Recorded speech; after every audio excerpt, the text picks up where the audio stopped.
This is the Weather Xtreme video for Tuesday morning, the 23rd of October. I'm James Spann. Alabama's weather nice, calm, quiet through midweek. But hey, this weekend, we turned pretty cold. And, of course, Sandy is the one to watch. Will it be an historic storm for the Northeast United States and the Great Lakes, or will it just move out to sea? Let's get in there and talk about it. We'll start with some Skycam shots this morning. At the insane hour of 5 a.m., come on. I mean, who's awake at this hour of the day? Look at downtown Fayette. Look at the Huntsville Skycam. I see 2 cars on Memorial Parkway, and that's it. And downtown Haleyville, just as quiet as a mouse. Ridging aloft is the story here. It's going to be pretty warm for mid to late October through midweek with highs around 80. Cold trough back in the northwest producing mountain snows out there.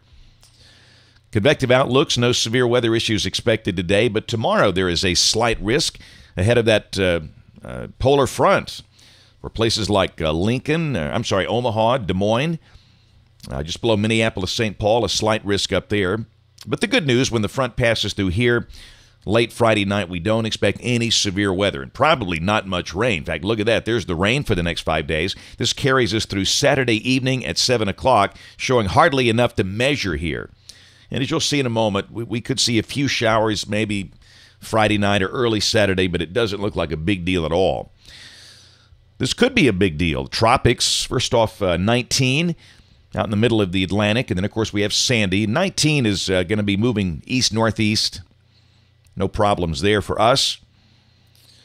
Look at modeling on Sandy. We notice on the 06Z set, there has been a little shift to the left, maybe giving the European and the Canadian a little bit of credibility here with the idea of this major Northeast nightmare. But still, as you can see, most tropical models bend it to the right out to sea. But again, a turn back to the coast is sure not out of the question. In terms of intensity, Sandy, all the models do ramp Sandy up now into a hurricane pretty soon.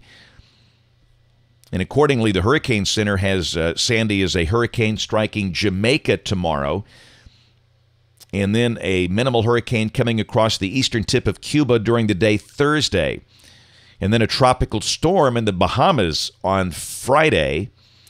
And then you can see the bend to the northeast over the weekend.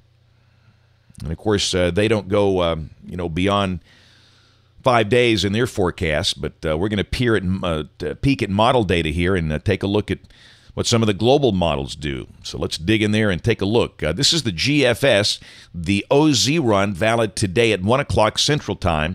We got a flat ridge here. It'll be a warm, dry day. Highs around 80. Same thing tomorrow.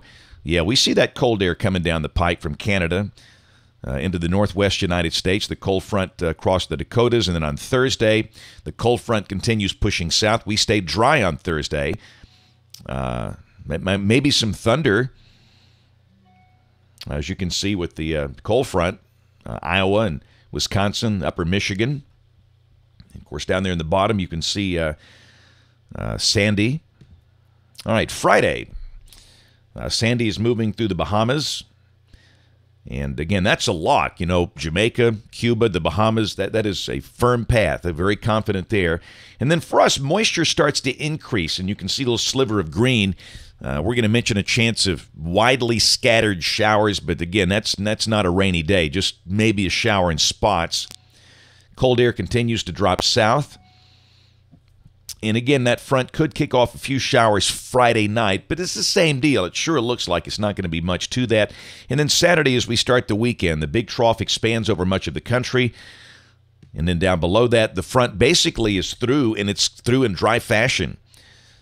So the latest GFS, not bullish at all, just suggesting maybe a few scattered showers Friday night, early Saturday, and that's it. The shower should be long gone in time for the football games, but hey, starts to turn much, much cooler. We might have a hard time getting out of the 50s on Saturday if the clouds stay in place all day. This is kind of suggesting they won't, and if they won't, highs would be in the low and mid-60s, but we'll have a cool north breeze with, that very cold air, that high up over Minnesota, and then you've got Sandy off to the southeast. That'll be a tight gradient, so Saturday could be a very windy day. maybe winds gusting to over 30 miles an hour, and that's going to make it feel colder. All right, and then Sunday, we'll stick with the GFS, and again, sandy well to the east, staying well offshore. It's just windy and very cool here. The GFS is printing a high of 64. We might hit that, but it's going to feel cooler. And keep in mind, the GFS has a warm bias, or it has in recent months. We'll start the day well down in the 40s, but again, that's going to be a windy and very, very cool day on Sunday. All right. So again, that's the GFS. Let's go to the Canadian. This is Sunday at the exact same time, 1 o'clock local time. It's got a much deeper sandy, closer to the coast. And then let's go to Monday evening at 7 p.m. Central Time. Oh, man. Same deal. The Canadian drives it back to the upper Atlantic coast with a hit on Long Island, a 939 millibar low. And that's going to just be nasty with that onshore flow north of the center, north of the circulation center, up toward Cape Cod and the coast of Maine. And understand, we're going to have very cold polar air in place, and west of the Appalachians, that would create huge snows. They'll be measuring the snows in terms of feet if this is right. 2-3 feet maybe. All right, let's check the European. This is Sunday evening at 7 o'clock local time. It's got this thing pretty close to the Outer Banks, just stirring up the Atlantic off the east coast of the United States. And notice the gradient over Alabama. Again, really, with any model, Sunday's going to be windy and cool here. All right, let's go to Monday evening at 7 o'clock. It's paralleling the east coast of the United States, but hang on. We'll go to Tuesday evening at 7 o'clock. Wow, it drives it inland, pretty much like the Canadian. It would pretty much go right over Long Island. And again, if this is right, tremendous flooding and coastal erosion, beach erosion for the upper Atlantic coast of New England. And this would set the stage for just remarkable snows west of the Appalachians. So the Canadian and the European are still singing the same tune. And it is certainly not out of the question to have this. And it would be kind of a hybrid system when it comes in up there like this, if this happens to be correct. But it's still, we don't know. Speculation's going to run rampant, and everybody's going to say they know. Nobody knows. But clearly, you got the two camps of moving out to sea or driving the thing back inland, and both have very good credibility. And I'm not going to make a call, and I don't think it's wise to do that. But for those folks on the upper Atlantic coast, I wouldn't be hurt to making some preparations just in case. I mean, this would be a huge, huge story with it hitting, if by chance it comes into Long Island. All right, let's go down to the GFS. This is Monday. We're still windy and cool. Of course, the GFS takes it out to sea.